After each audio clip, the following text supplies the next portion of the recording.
Hey hi everyone, I hope आप सब लोग बहुत अच्छे होंगे। तो देखिए, अभी अभी एक न्यूज़ आई है that Bengal CM Mamata Banerjee she is going to file nomination for the bypolls which is going to happen on September 10th, right. तो इसीलिए इस कंटेक्स्ट में हम लोग बाईपोल को यहाँ पे डिस्कस कर लेते हैं। एंड पहले भी ये न्यूज़ आ चुकी है कि ममता बनर्जी जी जो अपनी सीट नंदीग्राम से हार चुकी थी, स्टिल वो चीफ मिनिस्टर कैसे रह सकती हैं। तो इसके लिए क्या प्रोसेस होता है, इसको हम यहाँ पे डिस्कस करेंगे।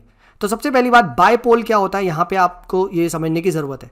तो कभी भी क्या होता है कि कोई भी कैंडिडेट अगर एक पर्टिकुलर सीट से इलेक्ट हो जाए एंड किसी भी वजह से ए सीट वेकेंट हो जाए, मींस इसकी डेथ हो जाए या तो ये रिजाइन कर दे, राइट। तो ये सीट अब वेकेंट हो गई, तो अब ये जो सीट वेकेंट हो गई तो इसको तो फुल करना पड़ेगा।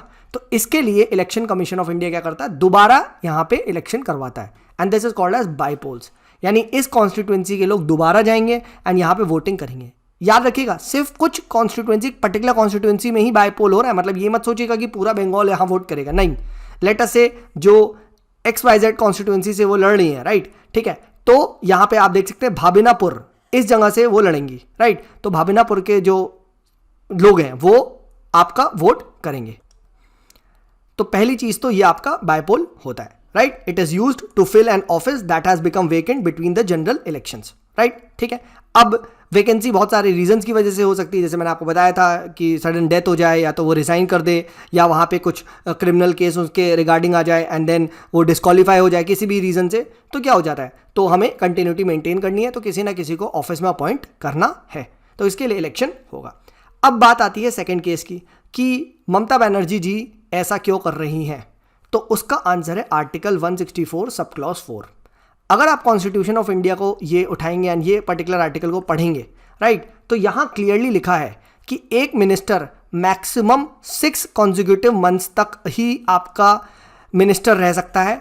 उससे पहले उसको क्या करना है, जो भी या तो लोकसभा का है अगर वो मिनिस्टर, या फिर वो आप कह सकते हैं आपका लेजिस्लेटिव असेंबली है, तो इसमें से किसी ना किसी की सीट लेनी है। मींस या तो उसे पार्लियामेंट का मेंबर बनना पड़ेगा, लोकसभा प्लस राज्यसभा, या फिर उसे लेजिस्लेटिव असेंबली और अगर आपके यहाँ लेजिस्लेटिव काउंसिल है तो उसका मेंबर बनना पड़ेगा, तभी वो मिनिस्टर रह सकता है। So a minister who for any period of 6 consecutive months is not a member of the legislature of the state shall at the expiration of that period cease to be a minister।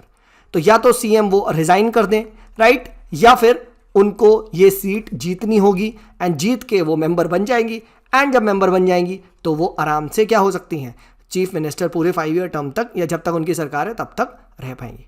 So I hope ये आपको concept समझ में आया होगा। 1 is bypoll, ये conduct किए जाते हैं जब भी वो सीट वेकेंट होती है। And second is minister not remaining a minister after 6 months if he or she does not take a seat in the legislature. क्योंकि हमारे यहाँ क्या रूल है, हमारे यहाँ ऑल द एग्जीक्यूटिव्स क्या है, all the executives they are a member of the legislature. क्योंकि डुअल एग्जीक्यूटिव का एग्जाम्पल ये है, डुअल मेंबरशिप होती है, एक तो आप एग्जीक्यूटिव भी हैं और दूसरा आप लेजिस्लेचर भी हैं, ठीक है। तो ऑल दीज जितने भी हमारे काउंसिल ऑफ मिनिस्टर्स हैं they are all a part of legislature, चाहे लोकसभा हो चाहे राज्यसभा।